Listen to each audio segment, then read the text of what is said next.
চোখ তুলে দেখো না কে এসেছে, নতুন রূপে আবার বিয়ে সানাই বেজেছে। তুলে নিয়ে যাব যখন ভালোবেসেছি, সাত পাকে বেঁধে নিয়ে যেতে এসেছি। চোখ তুলে দেখো না কে এসেছে।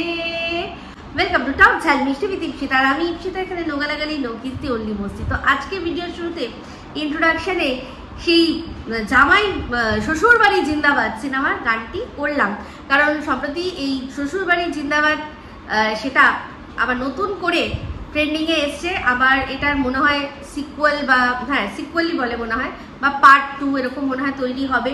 সেই জন্য ভীষণভাবে প্রমোশন চলছে, তাই ভাবলাম। আর তার উপর আজকে জামাই ষষ্ঠী, জামাই আর শাশুড়ির মিষ্টি মধুর নোক ঝোঁক দিয়ে এই যে সিনেমাটা তৈরি হয়েছিল, সেখানে তাই ভাবলাম আজকে জামাই ষষ্ঠীর দিনে এই গানটা দিয়ে শুরু করি। কারণ এখন দিকে দিকে জামাই ষষ্ঠী। হ্যাঁ, সন্দীপও বললো জামাইদের নিয়ে ওর কত চিন্তা, অন্যান্য বছর কত গরম থাকে, এবছর গরমটা কম।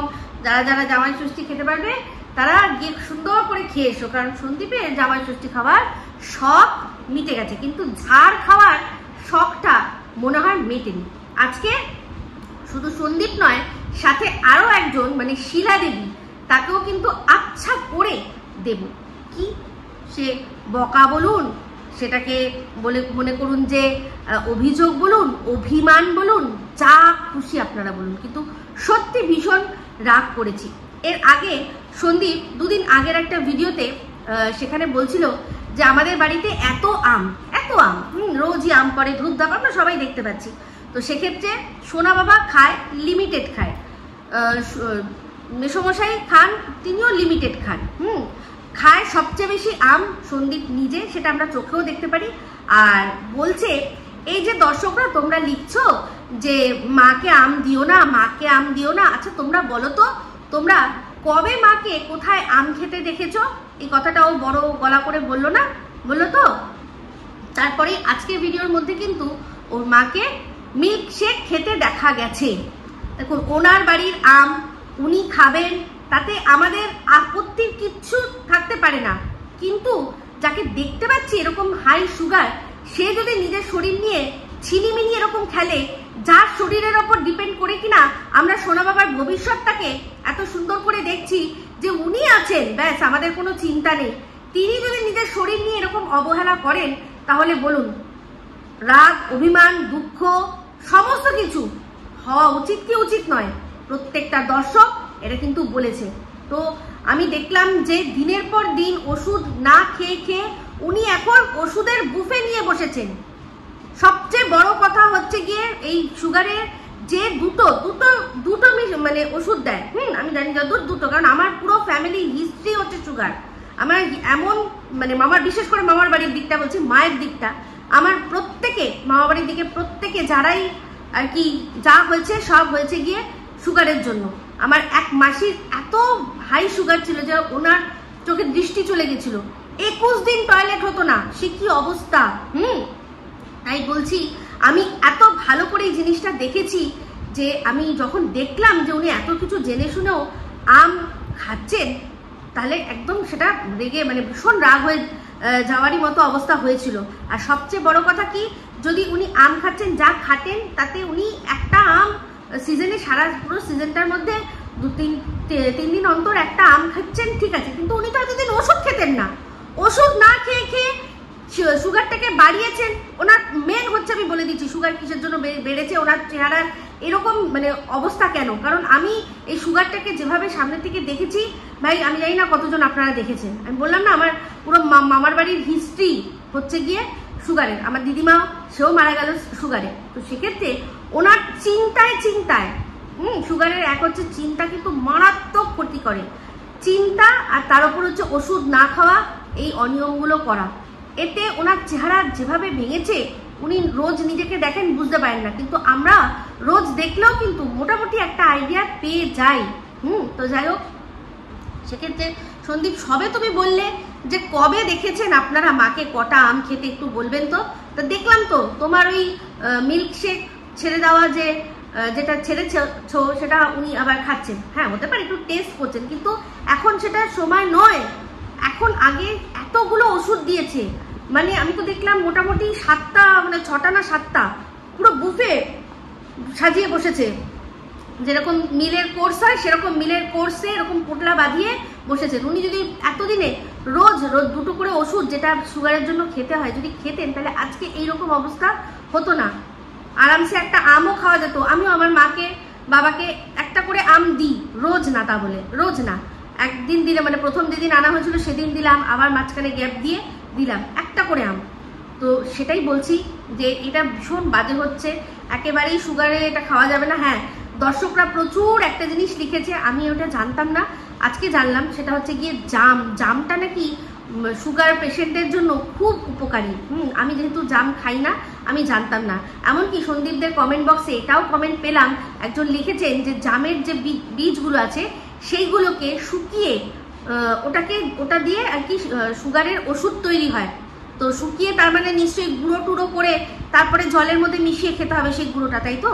আপনারা মানে যিনি এটা লিখেছেন, আমি জানি না তিনি আমার ভিডিও দেখবেন কিনা, যদি দেখেন বা আপনারা যদি কেউ জানেন যে এটা ঠিক কিভাবে করতে হবে, ওই জামের বীজগুলোকে শুকিয়ে আর সেটা কিভাবে খেলে সুগারে কাজে দেয়, এটা প্লিজ কিন্তু একটু লিখবেন। হ্যাঁ, অবশ্যই আমি কোনো একটা আমার ভিডিওর মধ্যে সেটা বলবো, যাতে যারা সুগার নামক এরকম একটা মারাত্মক রোগ, মারণ মানে কি, আপনাকে তো এমনিতে চট করে মেরে দেবে না, মানে দগ্ধে দগ্ধে দগ্ধে দগ্ধে আপনাকে ভেতর থেকে পুরো খেয়ে নিয়ে খোকলা করে দেবে। আপনার বাইরে মানে বাইরের যে খাঁচাটা রয়েছে ভেতরে সব শেষ করে দেবে ভেতর থেকে। তাই জন্যই বলছি, তো প্লিজ খাবেন না, ওষুধগুলো টাইম টু টাইম খান, আর চিন্তাটা বন্ধ করুন। জানি এটা সম্ভব হয় না, বলা খুব সহজ, করা সম্ভব হয় না, কিন্তু তাও বলবো অর্ধেক চিন্তায় ওনার চেহারা খারাপ হয়েছে। তো যাই হোক, আজকে হচ্ছে গিয়ে দেখলাম ওদের রান্না বান্না, পাট শাকটা রান্না দেখে খুব ভালো লাগলো, খুব ইন্টারেস্টিং লাগলো, আমি কোনোদিনও করিনি।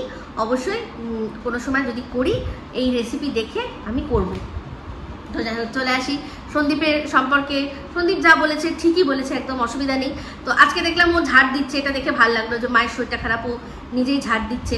তো আমার মনে হয় যতদিন না পুরোপুরি উনি ঠিক হচ্ছেন ততদিন তুমিই ঝাড় দিও। ওনাকে আমি চাই একটুখানি উনি খাটাখাটনি করুক, কারণ সুগারে যেরকম হাঁটা চলা, সাঁতার কাটা, এগুলো কিন্তু খুব খুব খুব মানে ফলপ্রদ, সুগারকে কন্ট্রোলে রাখতে সাহায্য করে। তাই ওনাকে যখন দেখি উনি খাচ্ছেন, কষ্ট অবশ্যই হয়, কিন্তু মনে করি যে এটাও কিন্তু ওনার এক প্রকার মেডিসিন, যে এত খাটাখাটনি করছে।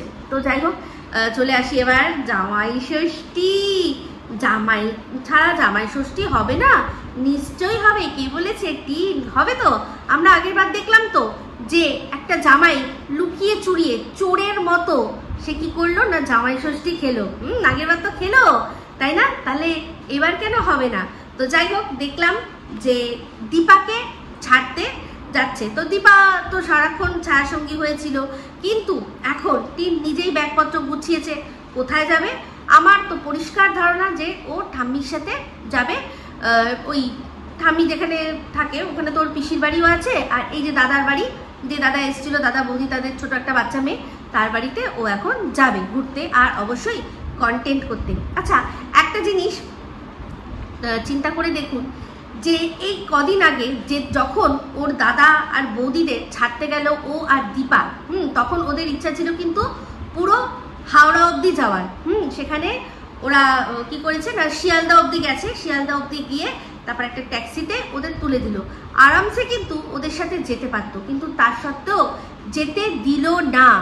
টিনের ঠাম্মি, টিনের মা, ওরা সবাই বলল যে তোরা দুটো মেয়ে যেতে পারবি না, মানে শিয়ালদা থেকে হাওড়া যাবি, হাওড়া থেকে শিয়ালদা ফিরে যদি আসতে না পারিস, এরা যা মেয়ে, এরা হাওড়া শিয়ালদা মানে সারা জগৎকে করিয়ে দেবে, ওরা নাকি হারিয়ে যাবে। তো যাই হোক, তাহলে এই দুশ্চিন্তাটা যখন এই সুরাট, কোথায় এই আমাদের হাওড়া থেকে শিয়ালদা, আমাদের মানে রাজ্যের মধ্যে, রাজ্য তো দূরে থাক, ওরা যে জেলায় থাকে তার আশেপাশে জেলার মধ্যে, এত একটা সিটির মধ্যে জায়গা, সেখান থেকে মানুষ হারিয়ে যেতে পারে।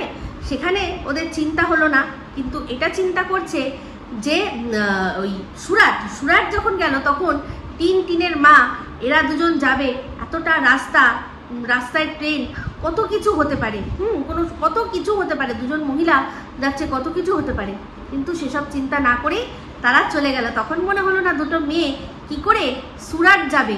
টিন তো কোনোদিনও একা কোথাও যায়নি, ওর মাও কোনোদিনও সেরকম যায় না। ওদের কাছ থেকেই শুনেছি যে ওই যেটুকু জায়গা, যেটুকু কুয়ো, সেই কুয়োর মধ্যেই ব্যাঙ গগর গম করে। তাহলে সেখানে দুজন একেবারে নবিশ, তারা একা কি করে গেছিল? এই প্রশ্নটাই আমি যখন ফোকলাকে করলাম, ফোকলা না বললো, কিন্তু এই ওদের এই কথাবার্তাতে এটা পরিষ্কার বলছিল না ফোকলা যে টিকিট হয়েছিল কিন্তু আমি যাইনি। এটা সব মানে একদম মিথ্যে কথা, একেবারে মিথ্যে কথা। টিকিট যদি হয়ে থাকে ও গেছিল, আর ওর ভরসাতেই এই মা বেটি দুজনে সুরাট গেছিল। এই ওদের কথাতেই কিন্তু পরিষ্কার বোঝা হয়ে যায়। তো যাই হোক, আজকে দীপাকে পৌঁছে দিতে হবে কোথায় না, ওকে ওর যে কৃষ্ণনগর যাবে সেই কৃষ্ণনগর লোকালে তুলে দিলেই যথেষ্ট, কারণ সেখান থেকে একেবারে ডাইরেক্ট কৃষ্ণনগরই লাস্ট, ওখানেই দাঁড়াবে যখন ট্রেন মানে সবাই বেরোবে, ও বেরোবে। তারপর তো ওর স্টেশন নিশ্চয়ই জানে, একদম কচি বাচ্চা মেয়ে তো নয়, জানে সেখান থেকে স্টেশন থেকে বাড়ি কি করে যেতে হয় সেটা আশা করি দীপা জানবে। তো ভালো কথা। কিন্তু তার মাঝখানে দেখলাম যে টিনের মা বলছে আমিও যাব। আচ্ছা কেন টিন, হ্যাঁ মানে এই কেন টিন কি একা একা দমদম অব্দি গিয়ে ওকে ট্রেনে তুলে দিয়ে আবার দমদম থেকে ওই একই হাসনাবাদ লোকাল ধরে চলে আসতে পারে না? নিশ্চয়ই পারে, কিন্তু তাও মেয়ের সাথে মা যাচ্ছে, কারণ এটা হচ্ছে এখন পাহারাদারি, মানে সারাক্ষণ নজরে রাখা। কারণ মেয়ে যখন যাবে, মেয়ে তো সাথে করে নিজের ফোনটাও নিয়ে যাবে, তো সেই ফোনে হাজারো ফোন কল আসতে পারে, হাজারো মেসেজ আসতে পারে। তো কার সাথে কি মেসেজ আদান প্রদান হচ্ছে, কার সাথে কি কথোপকথন হচ্ছে, সেই সমস্ত জিনিসটা মনিটর করার জন্য মেয়ের সাথে মা কিন্তু গেছে, মানে আমাদের অমাবস্যা লেডি। আবার ভয় আছে যে বাই এনি চান্স যদি যাচ্ছি দীপাকে ছাড়তে বলে আবার রাস্তায় হাসনাবাদের ফেরার পথে হঠাৎ যদি আবার ঘোড়ার ঘনরস খেতে একটু দাঁড়িয়ে যায়, তাহলে কি হবে, তাই না? কারণ অনেক কষ্টে মা মেয়েকে ওই সঙ্গ, ওটাকে কি বলবো, ওটা তো সঙ্গ না, ওটা হচ্ছে দুঃসঙ্গ একটা, ওই সঙ্গটাকে ছাড়িয়েছে, যেখানে কিনা শুধুমাত্র দিতেই হয়, পাওয়ার কিছু থাকে না। পাওয়ার থাকে, গামলা লাটার খেলা, সেটা পাওয়ার থাকে, কিন্তু তার জন্য পয়সা দিতে হবে, চালাতে হবে, বাড়ি তৈরি করে দিতে হবে, ফোন কিনে দিতে হবে, বাইক কিনে দিতে হবে। মানে এই বাত কুছ হজম নেই হুই, এ মুঁহ আর মাসুর কা ডাল, ওই তো ফোকলা, তার জন্য আমার এইসব এত কিছু করে দিতে হবে? বাবা দরকার নেই। তো মা ভালো করেই বোঝে যে এই ডিলটা ঠিক মানে জমলো না, তাই না? তো যাই হোক, সেক্ষেত্রে সেই জন্যই জানে যে আবার যদি কোনোভাবে এই ফোকলা জানেন পাগলিকে পটাতে একেবারে ওস্তাদ, পাগলি করে যদি পটিয়ে নেয়, তাহলে কি হবে? তাহলে আবারও সেই মেয়ের শোষণ শুরু হবে, তাকে দিয়ে ইনকাম করিয়ে কি করবে না, নিজের উদরপূর্তি করবে। সেই জন্যই মা সাথে করে গেছে, যাতে কোনো রকম অপ্রীতিকর ঘটনা না ঘটতে পারে। তো যাই হোক, তারপর সেখান থেকে একটা রেস্টুরেন্টে গেল কি করতে না, বিরিয়ানি খেতে। তো যাই হোক, আমি রেস্টুরেন্টে গিয়ে ভাবছিলাম যে আবার বলা যায় না যে আবার কি জামাই ষষ্ঠীটা এখানেই পালন হয়ে যাবে, জামাইকে ডেকে কি এখানে একটু বিরিয়ানি গিলিয়ে দেওয়া হবে। তো তিন মনে হয় দর্শকদের মনোভাব বুঝে গেছে, সেই জন্য ও ভালো করে সামনে পিছনে দেখিয়ে দিল যে এই যে আমি বসেছি, মা বসেছে, একটাই বিরিয়ানি আছে, ওপাশে মা আছে, এপাশে আমি আছি, আর কেউ নেই। তো ভালো কথা, আর কেউ নেই, ক্যামেরা বন্ধর পর আরেকজন এসে আরেকটা প্লেট বিরিয়ানি আসতে পারে না, এটা কোনো বড় কথা নয়। তবে আমার মনে হচ্ছে এই ভুলটা আর এখন আপাতত করবে না। কারণ দেখেছে যে যেভাবে পান্তিকে চুন খসলে মানে সবার সামনে উলঙ্গ করে ছেড়েছে, তাই আমার মনে হয় আর এই ভুলটা করবে না। মনে আছে আপনাদের বলেছিলাম একটা কথা, আমি বলিনি, ম্যাডামও বলেছিলেন, মানে সঙ্গীতা চক্রবর্তী ম্যাডামও বলেছিলেন যে যেদিন দেখবো ফোকলা ওই চক্রবর্তী পরিবার আর এই টিনের সম্পর্কে সব এমন কথা বলছে যেটা কিনা কেউ আমরা জানি না, আর যেটা শুনলে রীতিমতো শকড হয়ে যাওয়ার ব্যাপার, সেই দিন বুঝবো যে ওকে ওই বাড়ি থেকে বা ওদের জীবন থেকে লাথ মেরেছে। তো আমরা সবাই দেখে নিয়েছি সেটা। তো ম্যাডামের লাইভে উঠে ও যা চব্য চালিয়েছে, তারপর কোনো মানুষ যার গায়ে সত্যি ভদ্র রক্ত থাকবে এই ছেলেকে কোনো রকমভাবে মেনে নিতে পারবে না। শুধু তাই নয়, একদম কল রেকর্ডিং পাশের দেশে ওই জারজকে দিয়ে ছাড়িয়ে ছাড়িয়ে যেভাবে টিনকে আরো দুশ্চরিত্র সাজিয়েছে, মানে দুশ্চরিত্র তো ও সেজেই ছিল, নিজে দুশ্চরিত্র হয়েই শ্বশুরবাড়ি থেকে বেরিয়ে ছিল, আরো বেশি আরো আরো আরো বেশি দুশ্চরিত্র সাজানোর চেষ্টা করেছে, সেক্ষেত্রে তাকে আর ক্ষমা করা যায় না, তাই না? তো যাই হোক, এই হলো আজকে জামাই ষষ্ঠীর গল্প, এই হলো আজকে মা বেটির গল্প, যে রীতিমতো পাহারা দিয়ে নিয়ে গেল। তো এবার দেখব যে এই যে ঠাম্মির সাথে যাচ্ছে সেইখানেও মা সাথে করে যায় কিনা, সেটা একটা দেখার আছে। কিন্তু এটুকু শিওর ওদের মনের মধ্যে এটা আছে যে ফোকলা অত দূর গিয়ে ফিল্ডিং দিতে হয়তো পারবে না, সেই জন্য হয়তো মা মেয়েকে ছাড়বে। দেখা যাক কি হয়, সবটাই সময়ের ওপর, তাই না? তো এই ভিডিওটা এই বলেই এখানে শেষ করছি। যদি ভালো লাগে তাহলে অবশ্যই লাইক শেয়ার কমেন্ট করতে ভুলবেন না। যারা চ্যানেলটা সাবস্ক্রাইব করেননি তারা সাবস্ক্রাইব করে নেবেন। সবাই ভালো থাকবেন, সুস্থ থাকবেন। আবার আসছি খুব শীঘ্রই নতুন ভিডিও নিয়ে। Me Ipsita signing off. Love you all.